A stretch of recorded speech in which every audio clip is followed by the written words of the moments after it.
You think there's much difference between touring in Europe and last year you were in the United States? Yeah, really a lot of They all difference. speak English. Yeah. The audiences are different, or? Yeah, sure, of course they are. I mean, in Europe there tends to be really a lot of difference between each country and even each town, you know, in each country, which there is in America. But now I can't see the interview. E. No, I'm the E, You're the and E. he's the I can't remember. Yeah, there's a lot of difference. I mean, really, people are very different in Europe. You know, I mean, considering the short distances, you know, you get into language, completely different. I don't have to tell you all that. All those obvious things with borders, frontiers, languages.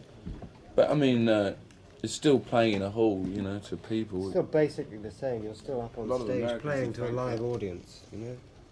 It's different though. It's really different because it's much easier to communicate with an American audience. Obviously, I mean, like with the Dutch audience, they really mostly speak very good English. Whereas, like, say in Germany, I mean, I can't say anything very much to the audience because I don't speak German. So the communication is limited to music and gestures. It should be enough, really.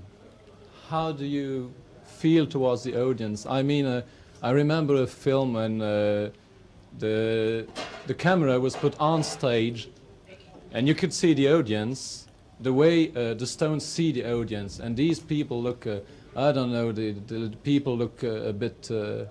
CD? I don't know. I don't know. A bit frightening, a bit... You should see you from here. Yeah. Do they? No, they don't. They don't get you. You know. How do you feel towards the audience when you see the people? Oh, I love them, don't I? If they come to see us, it's great. You know. I mean, sometimes they look happy. When they look really miserable, I get a bit. Sometimes they faint. Yes, they fainted a lot yesterday, which was very disappointing. We didn't like that. But we asked them not to stand up, but they actually. They don't scare us, no. You know. As an audience, as a whole thing, individually you could be scared by people, I suppose. They come there to enjoy it for the same reasons as we do, you know. So there's not a question of being frightened of an audience. Mick, what are your feelings when you're doing a concert in front of 30,000 people? I couldn't describe it in brief space given to us. You get a lot of adrenaline buzz, you know.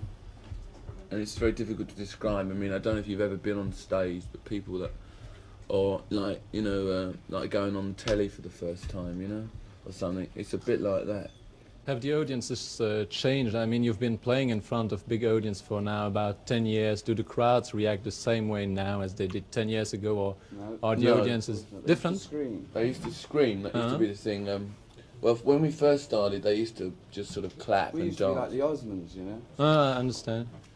Then we got into the scream period, which was in a way very enjoyable, but it got rather boring because you couldn't play. So then we gave up the stage for 2 years. And you went back to stage. The Beatles didn't come back on stage. Yeah, we went back because we thought, and when we came back, it was a different thing, you know, where it was slightly easier to play because it wasn't the screaming, but the audiences are generally very good, you know, appreciative. How comes the audiences have changed? They got older. Oh, younger. Something. I don't. Can't It's very avoid. difficult for us. I don't know. I mean, I don't always agree with Keith. Though. A lot of them are older. In some places. Obviously older than they were 10 years ago, and they're all little girls that big. You know, that's the difference. Not in all of the places, though. Not here so much. Last question, Generally. please. Yeah. Last question for yourself. What do you think of acts who are supposed to appeal to younger people like Slade or T-Rex and... Sort of Well, none question. I mean, Well, do we they're like doing them as a they're band? doing their You know? share Yeah, I of mean that. entertaining people. I don't personally like what they I don't do, like Slade or but, T-Rex very much. You know, there's That's other what bands I people do do. like. I don't mind Slade. I mean, I don't mind some of their records are good. I mean, there's a band that's been around a long time. There's not a bad band. Okay, thank you very much. That's all. Okay. Thank you, gents.